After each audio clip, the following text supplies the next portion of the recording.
ಜಿಲ್ಲಾಡಳಿತ ರೈತರ ಸಮಸ್ಯೆಗಳಿಗೆ ಸ್ಪಂದಿಸಲಿದ್ದು, ರೈತರಿಗೆ ನೈತಿಕ ಸ್ಥೈರ್ಯದೊಂದಿಗೆ ಸಮರ್ಥ ನಾಯಕತ್ವದ ಅಗತ್ಯ ಇದೆ.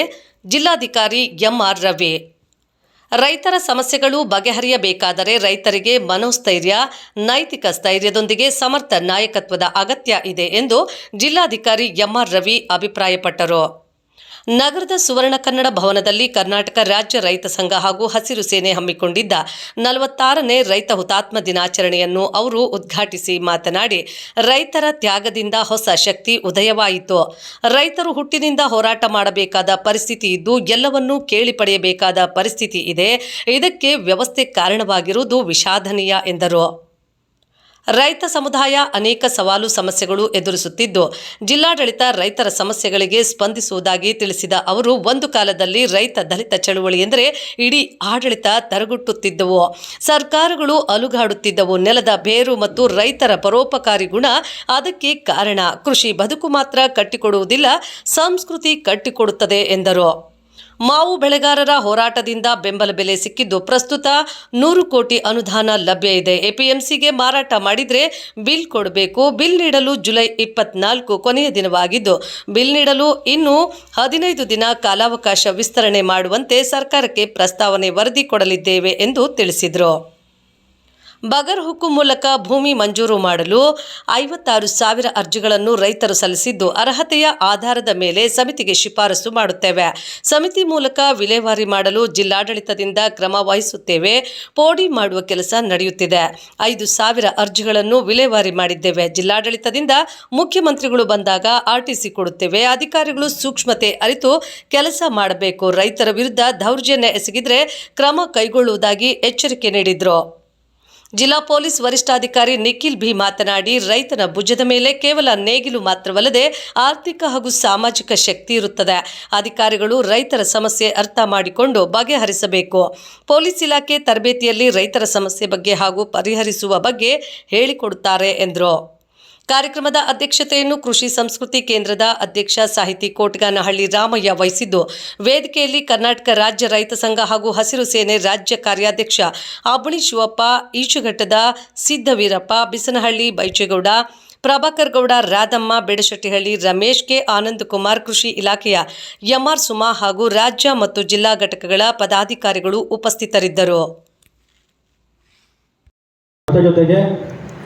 ಅಲ್ಲಿಂದ ಇಲ್ಲಿಯವರೆಗೂ ರೈತಪರ ಹೋರಾಟಗಳಲ್ಲಿ ಹುತಾತ್ಮರಾದ ಎಲ್ಲ ರೈತ ಚೇತನಗಳನ್ನು ಸ್ಮರಿಸಿ ಅವರಿಗೆ ಶ್ರದ್ಧಾಂಜಲಿಯನ್ನು ಅರ್ಪಿಸುವ ಕೆಲಸವನ್ನು ಮಾಡುತ್ತಿದ್ದೇವೆ. ಈ ಸಂದರ್ಭದಲ್ಲಿ 1980ರ ಬಂಡಾಯಕ್ಕೆ ಕಾರಣವಾದ ಅಂಶಗಳು ಮತ್ತು ಈ ಬಂಡಾಯದಿಂದ ಉಂಟಾದ ಸಾಮಾಜಿಕ ಸ್ಥಿತ್ಯಂತರಗಳ ಕುರಿತು ಒಂದೆರಡು ವಿಚಾರಗಳನ್ನು ತಿಳಿಸುವುದಕ್ಕೆ ಇಷ್ಟಪಡುತ್ತೇನೆ. ನರಗುಂದ ನವಲಗುಂದ ಬಂಡಾಯಕ್ಕೆ ಮೂಲ ಕಾರಣ ಮಲಪ್ರಭಾ ನದಿಯ ನೀರು. ಮಲಪ್ರಭಾ ನದಿ ಬೆಳಗಾವಿ ಜಿಲ್ಲೆ ಖಾನಾಪುರ ತಾಲೂಕಿನ ಕಣಕುಂಬಿ ಎಂಬಂತಹ ಪಶ್ಚಿಮ ಘಟ್ಟ ಪ್ರದೇಶದಲ್ಲಿ ಹುಟ್ಟಿ ಬೆಳಗಾವಿ ಮತ್ತು ಬಾಗಲಕೋಟೆ ಜಿಲ್ಲೆಗಳ ಮುಖಾಂತರ ಸುಮಾರು 304 ಕಿಲೋಮೀಟರ್ಗಳ ದೂರ ಹರಿದು ಕೂಡಲ ಸಂಗಮದಲ್ಲಿ ಕೃಷ್ಣಾ ನದಿಯನ್ನು ಸೇರುತ್ತದೆ. 1960ನೇ ಇಸ್ವಿಯಲ್ಲಿ ಬೆಳಗಾವಿ ಜಿಲ್ಲೆಯ ಸವದತ್ತಿ ತಾಲೂಕಿನ ಮುರವಳ್ಳಿಯ ಬಳಿ ಇರುವ ನವಿಲು ತೀರ್ಥ ಎಂಬ ಸ್ಥಳದಲ್ಲಿ ಮಲಪ್ರಭಾ ನದಿಗೆ ಅಡ್ಡಲಾಗಿ ರೇಣುಕಾಸಾಗರ ಅಣೆಕಟ್ಟೆಯನ್ನು ಕಟ್ಟಿ ಅದರ ಮೂಲಕ ಬೆಳಗಾವಿ, ಗದಗ ಮತ್ತು ಧಾರವಾಡ ಜಿಲ್ಲೆಗಳ ಲಕ್ಷಾಂತರ ಎಕರೆ ಕೃಷಿ ಭೂಮಿಗಳಿಗೆ ನೀರಾವರಿಯನ್ನು ಒದಗಿಸುವ ಯೋಜನೆಗೆ ಸರ್ಕಾರ ಚಾಲನೆಯನ್ನು ನೀಡುತ್ತದೆ. ಅಣೆಕಟ್ಟೆ ನಿರ್ಮಾಣದ ಕೆಲಸ 16 ವರ್ಷಗಳ ನಂತರ ಅಂದರೆ 1976-77ಕ್ಕೆ ಪೂರ್ಣಗೊಳ್ಳುತ್ತದೆ. ಆದರೆ ಅಣೆಕಟ್ಟೆಯಿಂದ ರೈತರ ಭೂಮಿಗೆ ನೀರನ್ನು ತಲುಪಿಸುವ ನಾಲೆಯ ಕೆಲಸ ಇನ್ನೂ ಪ್ರಗತಿ ಹಂತದಲ್ಲಿರುವಾಗಲೇ ಸರ್ಕಾರ ರೈತರ ಮೇಲೆ ಬೆಟರ್ಮೆಂಟ್ ಲೇವಿ ಅಂದರೆ ಸುಧಾರಣಾ ಕರವನ್ನು ವಿಧಿಸುತ್ತದೆ. ಅಲ್ಲಿಯವರೆಗೆ ಮಳೆಯಾಧಾರಿತ ಕೃಷಿ ಮಾಡುತ್ತಿದ್ದು, ರೇಣುಕಾಸಾಗರ ಜಲಾಶಯದ ನೀರಿನಿಂದ ವರ್ಷಕ್ಕೆ 2 ಬೆಳೆ ಬೆಳೆಯುವ ನಿರೀಕ್ಷೆಯಲ್ಲಿದ್ದ ರೈತರಿಗೆ ಆಶಾಭಂಗವಾಗುತ್ತದೆ. ಆ ಭಾಗದ ಮುಖ್ಯ ಬೆಳೆಯಾದ ಹತ್ತಿಗೆ ಕಳೆದ 2 ವರ್ಷಗಳಿಂದ ಸರಿಯಾದ ಬೆಲೆ ಸಿಗದೆ ರೈತರು ಸಂಕಷ್ಟದಲ್ಲಿರುತ್ತಾರೆ.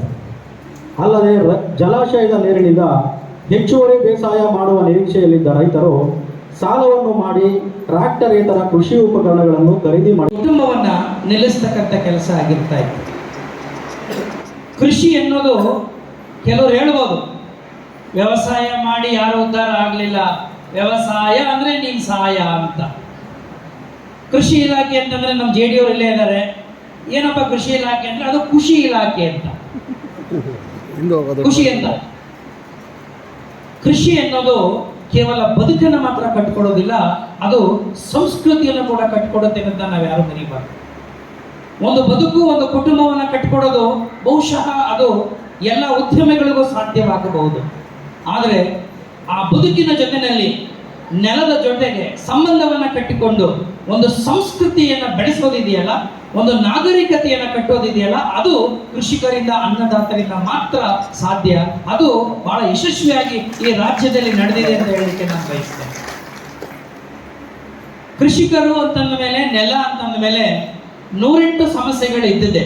ನಾನು ಅದಕ್ಕೆ ಪ್ರಾರಂಭದಲ್ಲಿ ಹೇಳಿದೆ, ನಾವು ಹುಡ್ದಾಗಿಂದಾನೇ ಸಮಸ್ಯೆಗಳ ಜೊತೆ ಹುಟ್ಬಿಡ್ತೀವಿ. ಈ ಸಮಸ್ಯೆಗಳನ್ನು ಹೇಗೆ ನಿಭಾಯಿಸ್ತೀವಿ, ನಿಭಾಯಿಸಬೇಕು ಅನ್ನೋದಕ್ಕೆ ನಮ್ಮ ಈ ರೈತ ಸಂಘಟನೆಗಳು, ಮುಖಂಡರುಗಳು, ಈಗಾಗಲೇ ನಮ್ಮ ಶಿವಪ್ಪನವರು ಮಾತಾಡ್ತಾ ಇದ್ರು, ನಾವು ಸದಾ ನಿಮ್ಮ ಜೊತೆಲಿ ಇರ್ತೀವಿ ಅನ್ನೋ ಮಾತನ್ನ, ಬಹಳ ಒಳ್ಳೆಯ ನೈತಿಕವಾದ ಒಂದು ಮಾತನ್ನು ಅವರು ಹೇಳಿದರು. ಇದು ಬಹಳ ಮುಖ್ಯ.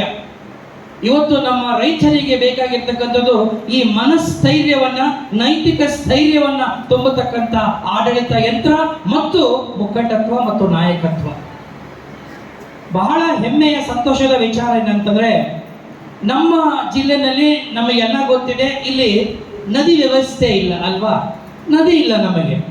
ನದಿ ವ್ಯವಸ್ಥೆ, ನದಿ ಇಲ್ಲದೆ ಹೋದ್ರು, ಶಾಶ್ವತವಾದಂಥ ನೀರಾವರಿಯ ಯೋಜನೆಗಳು ಇಲ್ಲದೆ ಹೋದ್ರು ಕೂಡ ಇಡೀ ಜಿಲ್ಲೆಯ ಜೀವನಾಡಿಯಾಗಿ, ಇಡೀ ಜಿಲ್ಲೆಯ ಆರ್ಥಿಕ, ಸಾಮಾಜಿಕ ಮತ್ತು ಸಾಂಸ್ಕೃತಿಕ ಬದುಕನ್ನು ಕಟ್ಟಿಕೊಟ್ಟಿರೋದು ಇಲ್ಲಿರ್ತಕ್ಕಂಥ ಕೆರೆ ಕಟ್ಟೆಗಳು. ಸುಮಾರು 3232 ಕೆರೆಗಳು ಇವತ್ತು ಕೋಲಾರ ಜಿಲ್ಲೆಯಲ್ಲಿ ಇದೆ.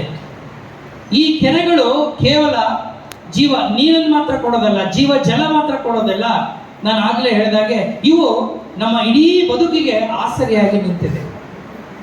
ಒಂದು ನಮನವನ್ನು ಸಲ್ಲಿಸುತ್ತಾ, ನಾ ಹೆಚ್ಚು ಮಾತಾಡೋದಕ್ಕೆ ಹೋಗೋದಿಲ್ಲ. ನಮಗೆ ಒಂದು ಮೀಟಿಂಗ್ ಇರೋದ್ರಿಂದ ಮೊದಲೇ ನಿಮ್ಮೆಲ್ಲರ ಜೊತೆಗೂ ಒಂದು 2 ಮಾತುಗಳನ್ನು ಹಾಡಿ ನಾನು ಇಲ್ಲಿಂದ ನಿರ್ಗಮಿಸುತ್ತೇನೆ. ರೈತ ಅವನ ಭುಜದ ಮೇಲೆ ಕೇವಲ ನೇಗಿಲು ಒಂದನ್ನೇ ಅವನು ಇಟ್ಕೊಂಡಿರೋದಿಲ್ಲ. ಇಡೀ ದೇಶದ ಒಂದು ಆರ್ಥಿಕ ಮತ್ತು ಸಾಮಾಜಿಕ ಶಕ್ತಿಯನ್ನು ಅವನ ಭುಜದ ಮೇಲೆ ಇಟ್ಕೊಂಡಿರ್ತಾನೆ.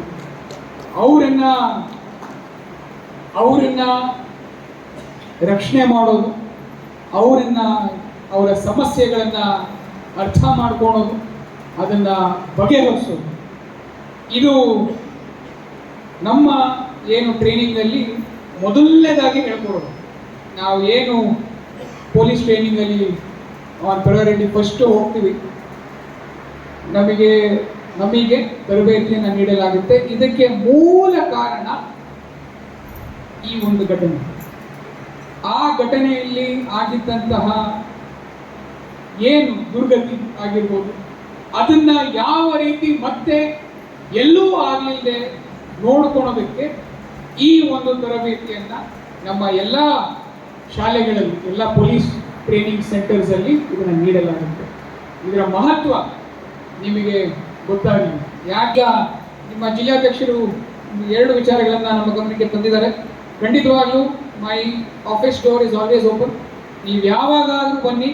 ಆದರೆ ಇದರಲ್ಲಿ ಒಂದು, ನೀವು ಇಲ್ಲಿ ಮಾಧ್ಯಮ ಮಿತ್ರರ ಮುಂದೆನೇ ಹೇಳ್ಬಿಟ್ಟಿದ್ದೀರಾ ಆಫೀಸಿಗೆ ಬರ್ತೀರಾ ಅಂತ. ಯಾರು ಬರ್ತಾರೆ ಅನ್ನೋದು ಅಲ್ಲೇ ಗೊತ್ತಾಗ್ಬಿಡುತ್ತೆ. ಅದ್ರ ಬಗ್ಗೆ ಏನು ನೀವು ನಿಶ್ಚಿಂತೆಯಿಂದ ಬನ್ನಿ. ಯಾವುದೇ ಇಲ್ಲೀಗಲ್ ಆಕ್ಟಿವಿಟೀಸ್ ಇದ್ರು, ರೈತರ ಮಕ್ಕಳು, ನಮ್ಮ ಮಕ್ಕಳು ಕೂಡ, ನಾವು ಅಲ್ಲಿಂದನೇ ಬೆಳೆದು ಬಂದಿರೋದು. It is my responsibility. ನಾವು ಮತ್ತೆ ಮಾನ್ಯ ಜಿಲ್ಲಾಧಿಕಾರಿಗಳು ಇಬ್ಬರು ಸೇರಿ ಖಂಡಿತವಾಗ್ಲೂ ಯಾವುದೇ ಇಶ್ಯೂ ಬಂದರೂ ನಾವು ರಿಸಾಲ್ವ್ ಮಾಡೋದಕ್ಕೆ ಮುಂದೆ ನಿಂತೀವಿ ಅಂತ ಹೇಳೋದಕ್ಕೆ ಇಷ್ಟಪಡ್ತೀನಿ.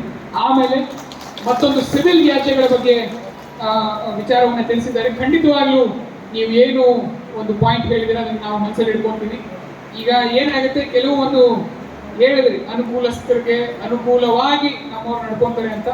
ಖಂಡಿತವಾಗ್ಲೂ ಅದನ್ನ ಯಾವ ರೀತಿ ಅವಾಯ್ಡ್ ಮಾಡ್ಬೋದು, ಪ್ರಿವೆಂಟ್ ಮಾಡ್ಬೋದು ಅಂತ ನಾನು ಅವ್ರನ್ನೆಲ್ಲ ಕರೆದು ಒಂದು ಮೀಟಿಂಗ್ ಮಾಡಿ ನಾನು ತಿಳುವಳಿಕೆ ನೀಡೋದಕ್ಕೆ ನಾನು ಹೇಳ್ತೀನಿ. ಇದು ಯಾವಾಗ ಆಗುತ್ತೆ ನಮಗೆ ಅಧಿಕಾರಿಗಳು ಆದ್ರೂ ನಮ್ಮ ಮೂಲ ಸಮಸ್ಯೆ ಹೇಳ್ಬಿಡ್ತಿದ್ವಿ. ಹಿಂದೆ ಆಗಿದ್ದಂಥ ಸಮೀಕ್ಷೆಗಳನ್ನ ಇವಾಗ ಮಾನದಂಡವಾಗಿ ಇಟ್ಕೊಂಡು 10 ವರ್ಷ 15 ವರ್ಷ ಹಿಂದೆ ಆಗಿರ್ತಕ್ಕಂಥ ಸಮಸ್ಯೆಗಳು ಈಗ ಮಾನದಂಡ ಇಟ್ಕೊಂಡು ಜಮೀನನ್ನು ಮಂಜೂರಾತಿ ಮಾಡಕ್ ಹೊರಟಿದ್ದಾರೆ ಸರ್. ಅವಾಗ 600 ಹಸು ಇದ್ದಂಥ ಹಳ್ಳಿಗಳಲ್ಲಿ ಈಗ 6 ಹಸುಗಳು ಇಲ್ಲ ಸರ್. ಅವಾಗ ವೆಟರ್ನರಿ ರಿಪೋರ್ಟ್ ಇವಾಗ ನಮಗೆ ಹೆಂಗೆ ಅನ್ವಯಿಸುತ್ತೆ ಸರ್? ಅವಾಗಿರ್ತಕ್ಕಂಥ ಜನಸಂಖ್ಯೆ ಇವತ್ತು ದುಪ್ಪಟ್ಟಾಗಿದೆ ಸರ್, 10 ವರ್ಷ ಜಾಸ್ತಿ ಆಗಿದೆ ಸರ್. ಮತ್ತು ಅವಾಗಿರ್ತಕ್ಕಂಥ ಕಾಯ್ದೆಗಳನ್ನ ನೀವು ಇವತ್ತು ತಂದ್ರೆ ನಾವು ಬದುಕೋದು ಹೇಗೆ ಸರ್? ಇದು ನಿಮ್ಮ ಕಾರ್ಯಕ್ರಮ ಸರಿ ಇತ್ತು, ಏನೋ ಅರಣ್ಯ ಒತ್ತುವರಿ ಆಗಬಾರ್ದು, ನಾವು ಅರಣ್ಯ ಪ್ರಿಯರೇ, ನಮಗೂ ಅರಣ್ಯ ಬೇಕು ಸರ್. ಆಮೇಲೆ 57ಗೆ ಒಂದಷ್ಟು ಕಂಡೀಷನ್ಗಳು ಇದ್ದಾವೆ. ಏನು, ಒಂದು ಹಳ್ಳಿಯಲ್ಲಿ ಒಂದು ಗ್ರಾಮದಲ್ಲಿ ಇಂದಿಷ್ಟು ಗೋಮಾಳ ಅಂತ ಇರಬೇಕು, ಇಂದಿಷ್ಟು ದನಕರುಗಳಿಗೆ ಇಷ್ಟು ಗೋಮಾಳ ಅಂತ ಇರಬೇಕು, ಒಪ್ಕೊಳ್ತೇವೆ ಸರ್. ಬಟ್ ಅವತ್ತಿದ್ದ ದನಕರುಗಳು ಇವತ್ತಿಲ್ಲ ಸರ್. 2004ರಲ್ಲಿ 600 ಇದ್ದಂಥ ದನಕರುಗಳ ಹಳ್ಳಿ ಇವತ್ತು 6 ವರ್ಷಕ್ಕೆ ಬಂದಿದೆ ಸರ್. ಅದ್ರ ಮಾನದಂಡ ಮೇಲೆ ತಾವು ಸರಳೀಕರಣ ಮಾಡಿಸಿ ತಾವು ಒಂದು ಸಹಾಯ ಮಾಡಬೇಕಾಗಿ ತಮ್ಮಲ್ಲಿ ಮನವಿ ಮಾಡ್ತಾ ಇದ್ದೀವಿ ಸರ್. ಆಮೇಲೆ ಜನಸಂಖ್ಯೆ ಸರ್, ಅವತ್ತು ಬೆಳೆದಿದೆ ಸರ್ ಜನಸಂಖ್ಯೆನು. ನಾವು ಜನಸಂಖ್ಯೆ ಬೆಳೆಸ್ಕೊಂಡ್ಬಿಟ್ಟು ನಾವು ಎಲ್ಲಿ ಬದುಕಿಸ್ಕೊಂಡು ಗೋಮಾಳ ನೀವು ಗೋಮಾಳ ಅಷ್ಟೇ ಸೀಮಿತ ಮಾಡೋದಾದ್ರೆ, ಆಮೇಲೆ ದನಕರಿಗೂ ಅಷ್ಟೇ ಸೀಮಿತ ಮಾಡಿದ್ರೆ ನಾವು ಜನಗಳು ಮತ್ತೆ ವಿಸ್ತಾರ ಮಾಡೋಕ್ಕಾಗ ಹೆಂಗೆ ಸರ್? ನಾವು ಒಂದು ಸರ್ ನಮ್ಮ ಸಮಸ್ಯೆ. ಎರಡನೇದು, ಆಮೇಲೆ ಆದಷ್ಟು ಬೇಗ ಆಗ್ತದೆ ಸರ್. ಅಧಿಕಾರಿಗಳು ಭಯ ಪಡ್ತಾ ಇದ್ದಾರೆ ಸರ್. ನಮಗೆ ರೈತರಿಗೆ ಜಮೀನು ಮಂಜೂರು ಮಾಡಬೇಕಾದ್ರೆ ಅಧಿಕಾರಿಗಳು ಭಯ ಪಡ್ತಾರೆ. ಯಾಕಂದ್ರೆ ಏನೋ ಇಲ್ಲಿಗಲ್ ಇರ್ಬೋದು, ಇದರಲ್ಲಿ ನಾವ್ಯಾಕೆ ಸೈನಾಗಿ ಸಿಕ್ಕಾಕಬೇಕು, ಬದುಕೋರು ಯಾರೋ 1 ಎಕರೆ 2 ಎಕರೆ ಬದುಕೋತಾರೆ, ನಾವ್ಯಾಕೆ ಸೈನಾಗಿ ಅಧಿಕಾರಿಗಳು ಭಯ ಪಡ್ತಾ ಇದ್ದಾರೆ ಸರ್. ನಮ್ಮ ಕೋಲಾರ ಜಿಲ್ಲೆಯಲ್ಲಿ ನನಗೆ ಗೊತ್ತಿದ್ದ ಮಟ್ಟಿಗೆ ಯಾವುದೇ ತಾಲೂಕಲ್ಲಿ ಇದುವರೆಗೂ ಒಂದು ಅರ್ಜಿ ಕೂಡ 2 ವರ್ಷ ಆಯ್ತು ಸರ್. ಸರ್ಕಾರ ಬಂದು ಒಂದು ಅರ್ಜಿ ಕೂಡ ಊರ್ಜಿತ ಆಗಿಲ್ಲ ಸರ್ ಅಂತ ತಮ್ಮ ಗಮನಕ್ಕೆ ತರ್ಸಕ್ಕೆ ಬಯಸ್ತೀನಿ ಸರ್. ಆಮೇಲೆ ಪೋಡಿ ಮಾಡೋದು ಸರ್, ಪೋಡಿ ಮಾಡೋ ವಿಚಾರಗಳು ಹಂಗೆ ಆಗಿದೆ ಸರ್, ತುಂಬಾ ಲೇಟ್ ಆಗ್ತಾ ಇದೆ, ಅದು ತಮ್ಮ ಗಮನದಲ್ಲಿ ಇರ್ತದೆ ಸರ್. ಆಮೇಲೆ ಕಂದಾಯ ಇಲಾಖೆ ಗ್ರಾಮಗಳಾಗ ಸರ್, ಏನು ಕಂದಾಯ ಇಲಾಖೆ ರೈತರ ಕೆಲಸ ಕಾರ್ಯಗಳು ಸರಿಯಾದ ಸಮಯಕ್ಕೆ ಆಗುತ್ತಿಲ್ಲ. ರೈತರನ್ನು ವರ್ಷಾನುಗಟ್ಟಲೆ ಕಚೇರಿಗಳು ಸುತ್ತಾಗ್ತಾ ಇರ್ತಾರೆ ಮತ್ತು ಆದಷ್ಟು ಬೇಗನೆ ಅವರಿಗೆ ಕೆಲಸ ಮಾಡಬೇಕು.